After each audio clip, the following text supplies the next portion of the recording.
Hello, I'm Dani. Welcome to my day. It's entirely too late and I should be in bed. I'm kind of bedtime procrastinating tonight.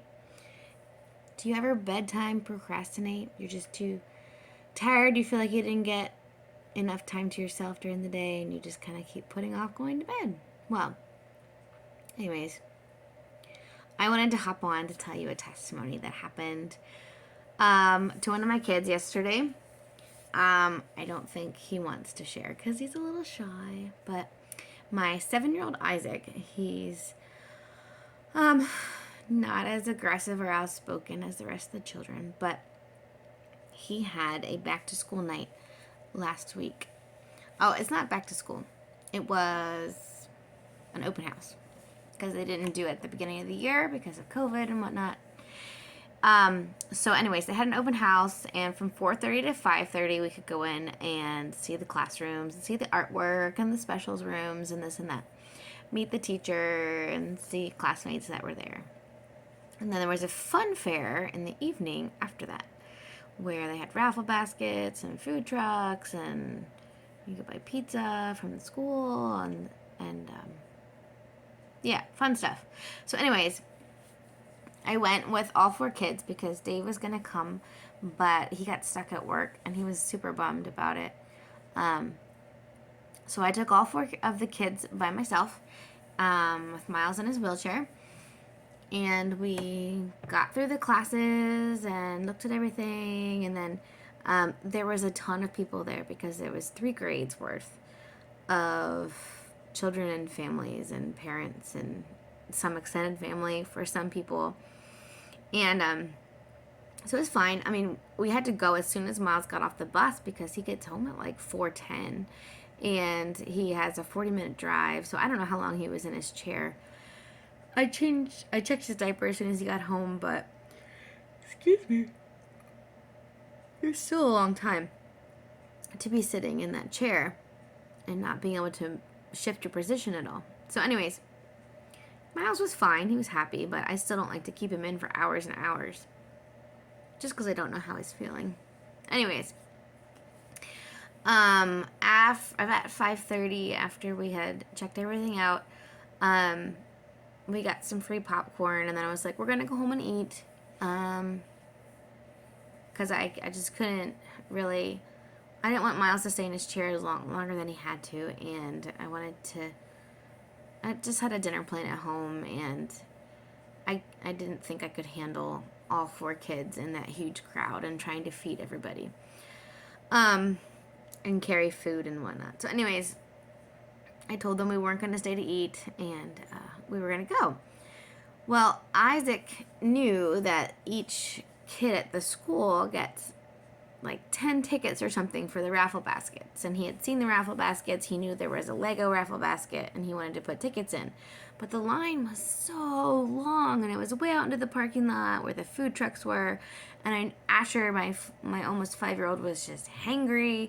He was not a happy camper and he wanted everything he saw, and I was like, if we go out into that line, he's gonna see everything. I didn't say it that way, but I said, we're going to go home. I don't think we can stand in that line. Miles has been in his chair a long time.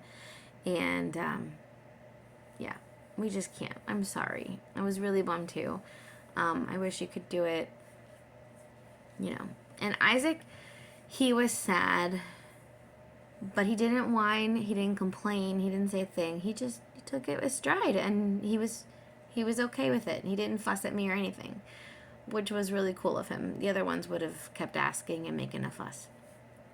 So anyways, we get home, we're eating dinner. Dave finally gets home and asks about our day and how the open house was. And so I tell Dave that Isaac is disappointed that he didn't get to put his tickets in the raffle baskets because he really wants one of them. So Dave decides, I said it's still open till 8. So he decides to take him. So he takes all 3 boys, and they go put the tickets in. Or he takes 2 boys. I think he just took Levi and Isaac. So he took 2 of the boys, and they put the tickets in. They come back, which was great. That made Isaac really happy, and I'm happy he did that. It was awesome after working a long day. So all weekend, I'd catch him, like, every now and then, like, zoning out. And here he would say he was thinking about the Lego basket and the tickets and just I hope I won. And, it's like, hey, a lot of tickets go in there, you're not always guaranteed to win. So anyways, today's Tuesday. Monday, yesterday, Dave gets a call that Isaac won the Lego basket. How cool is that? That God knew the desires of his heart. And he didn't fuss and whine and make a big deal. I know that it can be hard for my kids. We have more limitations than others with Miles being in a wheelchair. And, there's just things we can't do. And it's disappointing. And there's things that they have to do, like, feed him snack during Sunday school. And there's some days that they just don't want to do it. They don't want to help their brother. But more times than not, they do. They help him, and it is what it is. We have to work as a team, and sometimes we make sacrifices for Miles. I mean, this is why I didn't record this video while Miles was around, because I didn't want him to feel bad. But anyways, I was so glad that God heard what he wanted, and he was proud that he didn't make a big fuss and make everybody feel bad that we had to leave early and he didn't get to put his tickets in. And I'm glad that Dave took him back and he got to put the tickets in and that he won that basket. This kid loves Legos. He spends so much time in playing Legos. So I wanted to share this testimony that, God is so good and he loves us and he always blesses us. And I'm so thankful for that. So be encouraged. God hears even the little guys, and he's faithful. And if you just keep doing what you're doing and try to, have a good attitude, it helps. And helps everybody else too. So you were created on purpose, and God loves you, and you're so important. You're so important. So know that. And keep smiling. People need you. And God loves you. So thanks for watching.